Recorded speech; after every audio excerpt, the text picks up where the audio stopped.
Okay, now we are going to work backwards from what we did in the previous video, where we are just going to factor these quadratic expressions. Now, the first two aren't really trinomials. They only have two terms. But I put these there because one thing that we always do when factoring, the very first thing we always want to look for, is what's called a greatest common factor. So we're basically going to use the distributive property to factor out what's in common. For example, in A, we have 6n squared and 9n. Now, the first thing we want to do is look at the coefficients, the 6 and the 9, and think what number goes into both of those. And, well, the answer is 3. So 3 goes into both 6 and 9. Next, we'll look at the n's. Here we basically have two n's, right? N squared. And here we have 1. So the highest number we can take out of that is 1n. So then this is how we're reversing the distributive property. And some people think in terms of division. What's 6n squared divided by 3n? What's 9n divided by 3n? I instead use that distributive property and think about, well, what do I multiply 3n by to end up with 6n squared? And we're going to use this quite a bit, especially tomorrow when we factor quadratic expressions where a is not 1. So what do we multiply 3n by to get 6n squared? Well, we multiply 3 by 2 to get the 6. And we multiply n by n to get the n squared. So to multiply 3n, we need to multiply that by 2n to get 6n squared. And then the next, what do I multiply 3n by to end up with 9n? Well, the answer is 3. 3n times 3 is 9n. And I'll get rid of these straight marks once again.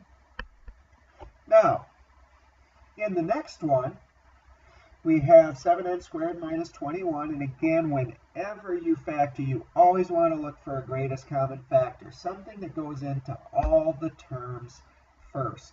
So when we do this, again, we look at the coefficients, the 7 and the 21, and what number goes into both of those. Well, the answer is 7. 7 goes into both of those. And in this case, we can't factor out an n because the 21 is a constant and doesn't have an n to pull out.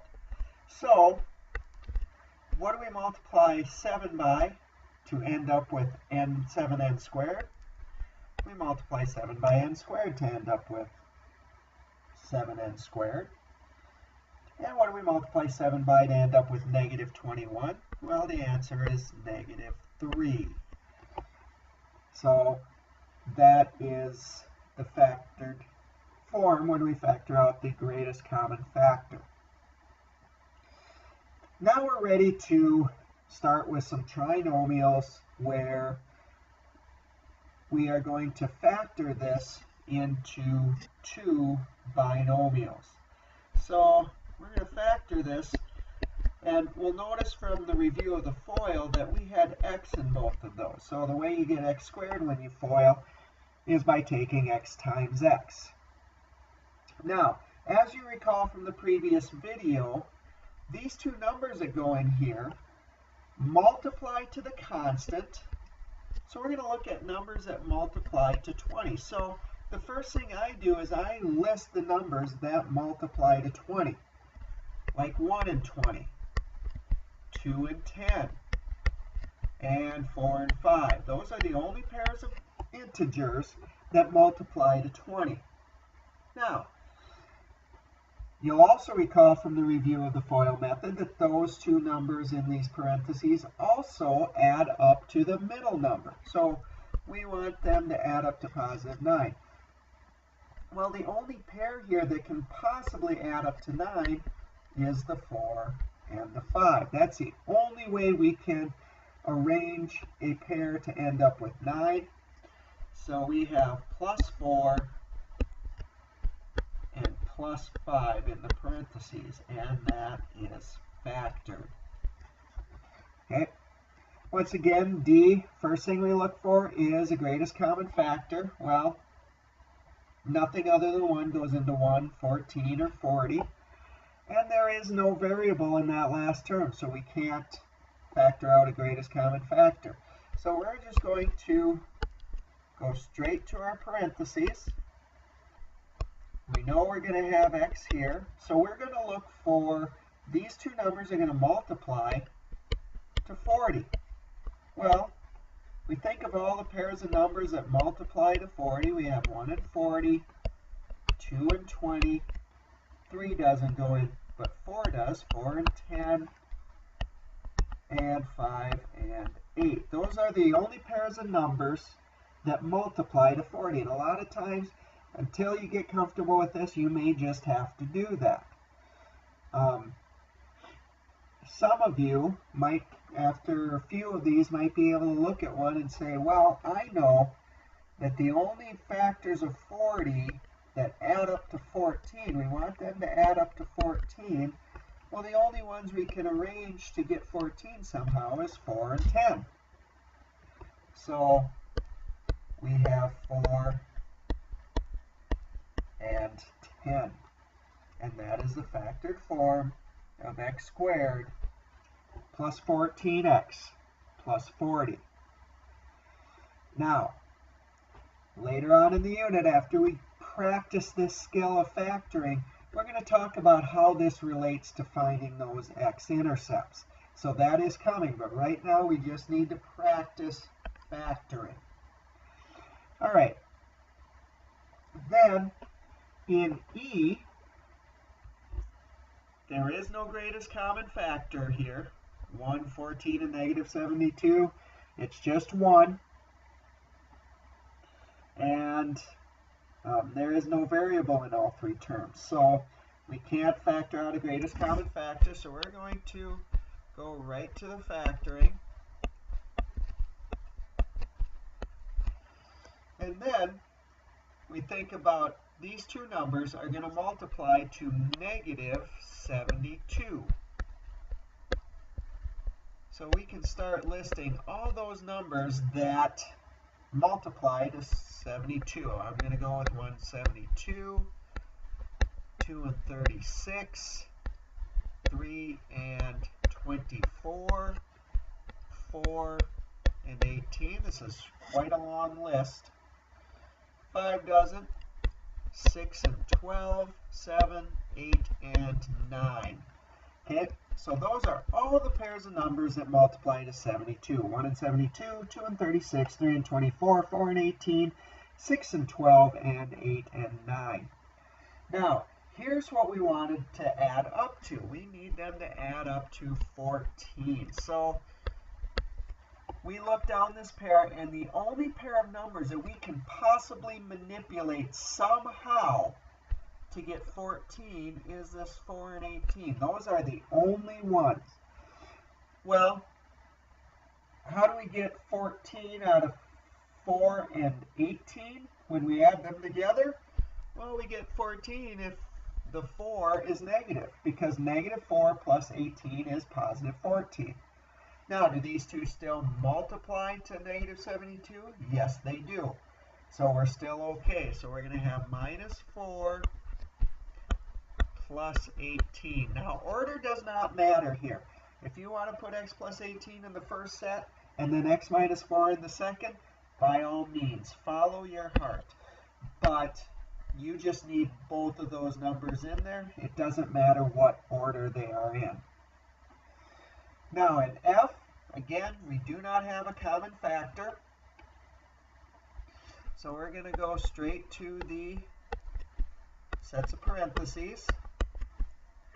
And these two numbers are going to multiply to 30. So the first thing I'm going to do, list the pairs of numbers that multiply to 30. 1 and 30. 2 and 15.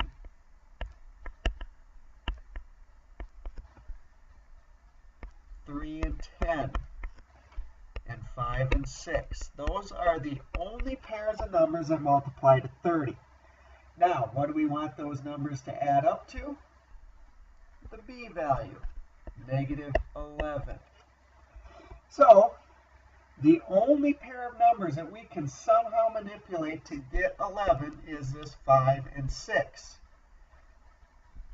But we want that to add up to negative 11, so they're both going to be negative.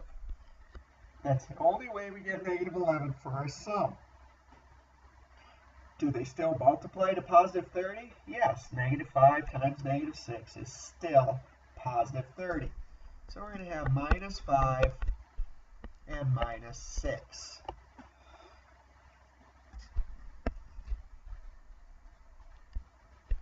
Now, for our last two, the last two are a little bit different because you'll notice that the x squared term, the a value, is a negative 1. Well, we can fix that. We can fix that by factoring out that negative and turning that into negative x squared minus 13x plus 12. All that does is change the sign of everything. Now what's left over inside the parentheses looks familiar enough that we should be able to factor that. We can go right to our two sets of parentheses. And then when we do that, these two numbers, we want them to multiply to positive 12.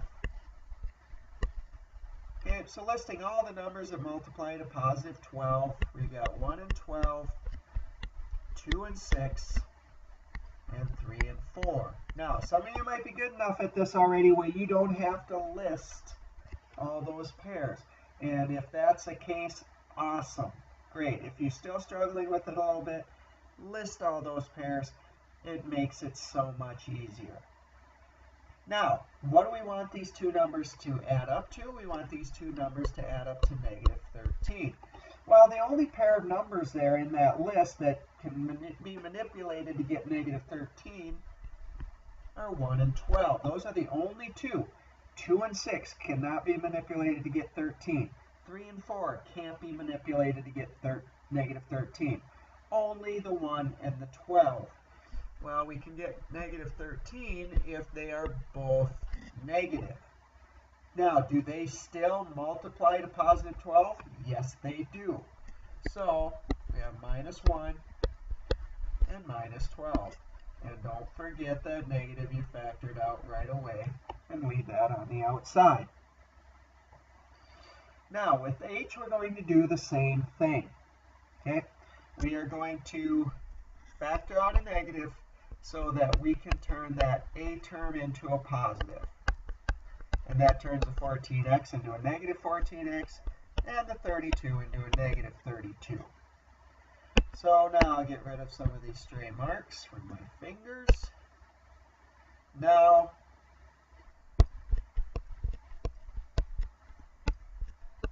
we can go ahead and factor. So these two numbers here, they're going to multiply to negative 32.